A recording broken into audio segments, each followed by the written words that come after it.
Hi guys, welcome back to our channel. Good morning, good afternoon, good evening. I greet you all according to your time and locations. Thank you so much for tuning in.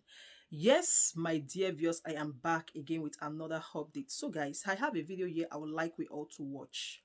But before then, if you're meeting my channel for the very first time, you're highly welcome. Please kindly do well to like, share and subscribe. Leave your thought about this video in the comment section. Let us know what you think about this video, and I will see you towards the end. Apologies, starting a little bit behind schedule, a lot to do. So some quick updates. INEC has finally postponed the election. So I'm just going to make some analysis around this. Truth has to be told, INEC had prior to this time requested that if they couldn't get their hands on, the beavers to be able to refigure, they will not have elections, which I think is cheap blackmail because the court had granted the parties before now the ability to be able to inspect electoral materials. And even before now, INEC wasn't ready for these elections. INEC had a lot of problems with their ad hoc staff. A lot of people were fired from the commission, because of the activities in the last election and all of that. And even with all the attacks on youth corps members and the likes, a lot of things happened, So the truth has to be told, INEC wasn't ready before now. But they've postponed the election to the 18th. That's another 1 week. So we'll see how that goes. But I'd still like to call on Nigerians to come out there, to vote. And concerning the beavers and the court ruling yesterday, INEC claims now that it has a server that it has transferred all the materials to. I don't want to, I look at that skeptically because at first, this was the same INEC that claimed they didn't have a server to transport all the materials for the what's it called in 2019, all the materials from the card reader. All of a sudden, it claims it has a server now. Secondly, the locus classicus in the case of beavers has been the Osun court case, where INEC gave a certified true copy of one result of the server, what happened on the server, to APC, which was not complete, and gave another one to PDP a month after, and claimed that materials are not finished transporting at that point in time.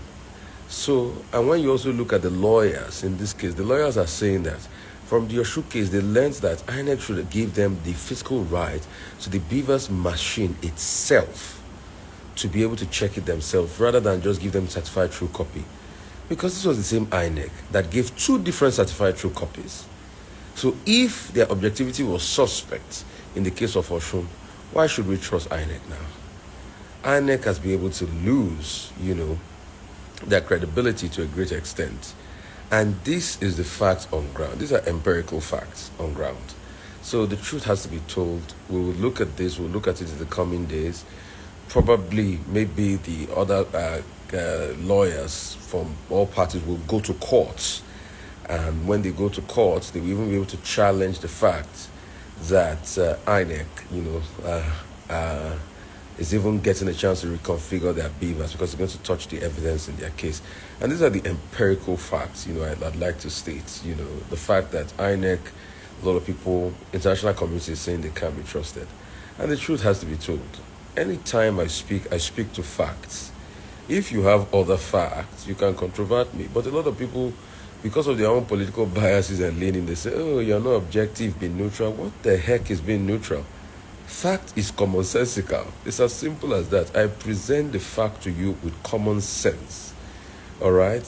If you have a better argument, controvert my fact with a better argument. I like arguments. I like logic.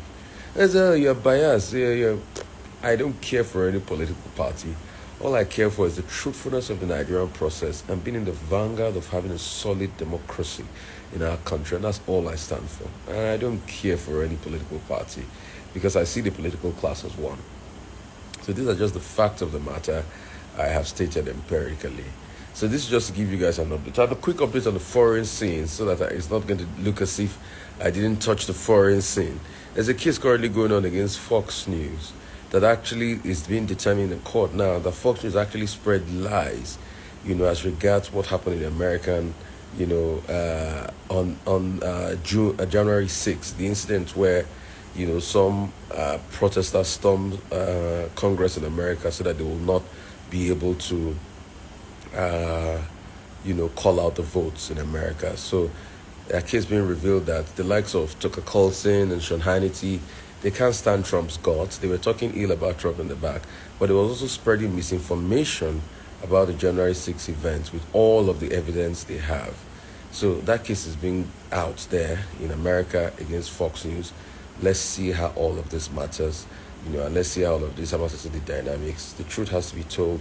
American election is coming in thick and fast. The Republican Party race is deadpan between Donald Trump, Mrs. Haley, and Ron DeSantis. And Ron DeSantis is giving Trump a big run, for his money and all of that. So let's see how all of that pans out.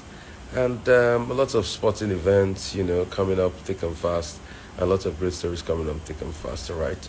So I got to go, 7 o'clock. Bless you all. It is well. Challenge me with facts and empirical. State Secretariat, located at number 4, Kana Street, D-Line, Port Harcourt. Comrade Imeabe says the action is to prevent the group that openly endorsed the Rivers State PDP governorship candidate for the next Saturday polls from accessing the facility. We are aware that this anti-party was ongoing, but we needed to be very sure, because most times, in a way of trying to get accuracy, there must be investigation. Though our investigation was still on before the display of stupid and cowardness. Imeabe, who is also a rights activist, is confident that the current crisis notwithstanding, the party's governorship candidate, Comrade Beatrice Tubo, will be victorious at the poll. It's quite unfortunate that the same candidate that the people failed, and those gladiators, political gladiators in Rivers State, failed, was not important. It's the same candidate that they are all being afraid of today. Now, all this whole thing, bringing Fafad and Princeway, saying that Beatrice Tubo has stepped down for this, saying that Beatrice Tubo is not capable to contest for this. All of this was to distract the electorate or the people of Rivers State that has believed in Labour Party to be distracted. Chief Uzodima Joe is the deputy chairman, Non-Indigenous Association in Rivers State. Uzodima wants all governorship candidates to test their acceptability at the poll and the electorate allowed to vote their preferred candidates without intimidation. You don't need to pressurize them. You don't need to force them. They have chosen somebody if they have been doing well, this is the time to now judge whether they have been doing well or not. They have been winning. But the question is, have they been serving the people or the people have been serving them? Now it's a time for us. They have decided and chosen and seen the person that they have looked at as the person who is going to lead them, not being an emperor to them, not forcing them. A leader is a leader who shows this by example. Chidima Osondu is a woman leader in Ward 6. She is insisting that being the only female candidate among others, the Labour Party governorship candidate be voted into office. She says this is because men have not lived up to expectation in the governance of Rivers State since the return of the current democratic dispensation in 1999. The woman we don't tell us say he go employ, he go make us well, he go make us proud, empower women. When people they work, he go buy something for market, something go move. But this one market no they move. Money they hide them. Upon that they threaten our life. As if saying only you get the state. No, now follow women I come out now. No, now vote for her, make she win. If he enter there, he no do well. 4 years more na come out. He go come out, give a chance another person enter. But for now, more na first try am. May we try and know how you go be. Meanwhile, reports say the present crisis rocking the Rivers State chapter of Labour Party has its roots in a large sum of money allegedly released by the national body of the party for the organization of the Labour Party presidential campaign rally in Port Harcourt last December. From Port Harcourt, the Rivers State capital, Andy Omano, Arise News. So guys, thank you so much for watching. How wanna see the video? Wait till I think about this video. Make a leave in a thought for the comment section. I'll see you in my next one. Bye for now.